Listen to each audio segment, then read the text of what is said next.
Hello, good afternoon, Professor Carl. How are you today? I'm doing great, Amy. Good to see you. Excellent. I'm here today with Professor Carl Johansson. He is the founder of the North American Tardigrade Research Consortium. His team has discovered 22 species in 7 years of new tardigrades.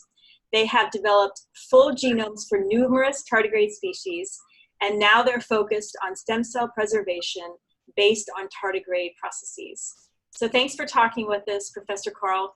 Can you give me an idea of what you think about the tardigrade crash landing that recently took place? How do you think tardigrades can and will survive if they're able to on the moon, and what does that mean? Yeah, there was a lot of, boy, when it hit the press, there was a lot of people calling me and asking me about what was going on, concerns about contaminating the moon. So we need to break that down a little bit. Number one, the chances, the way that there were tardigrades embedded in some sort of resin, as far as I can tell, those are not going to be, they're never coming to life, and they're never being exposed. The others were apparently sprinkled on sticky tape or something, that they're going to degrade, including their DNA, quite quickly. And so the chances, my understanding was that was done so that somebody somewhere down the road, some alien visitor to Earth, would see that crash, see on the moon, and they would go investigate that, and then the package there included DNA of humans and DNA of tardigrades, as well as tardigrades to be reactivated. Doesn't seem to be a well thought out plan scientifically, in my opinion. The DNA will be degraded fairly quickly, and nobody's going there. If you're coming to investigate the Earth, why would you stop at the moon if you've got 12 light years away? You're going to keep going to the Earth. In terms of contamination, we've already contaminated the moon. There's astronaut poo sitting all over the dang moon up there, so we got all sorts of bacteria and human DNA contaminating the moon from all over the place. And also, just naturally, the moon has been bombarded by numerous asteroids and things, causing all the craters. Well, many of those came about from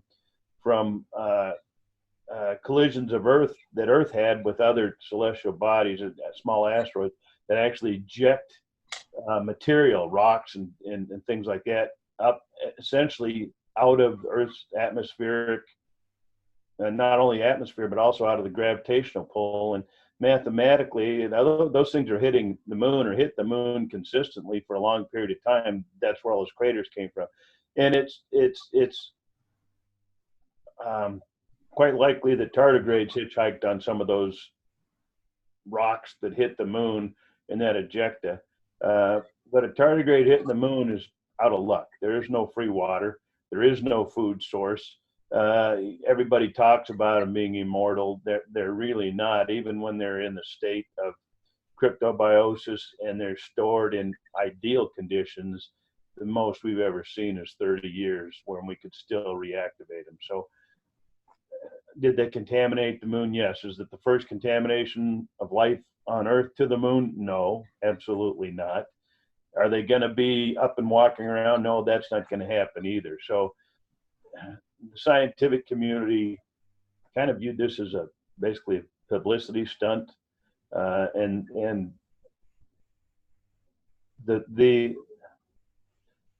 real shame about all this was that money could have been spent to do some real science, to have real value to societies and humans and healthcare and all those kinds of things. And instead, it was just a huge amount of money that was just, in my opinion, wasted on a publicity stunt. And that's lamentable in my opinion. Great. Well, thank you so much for the information, and we appreciate your opinion and feedback, and talk to you later. All right. Thanks, Amy. Okay. Bye-bye. Bye.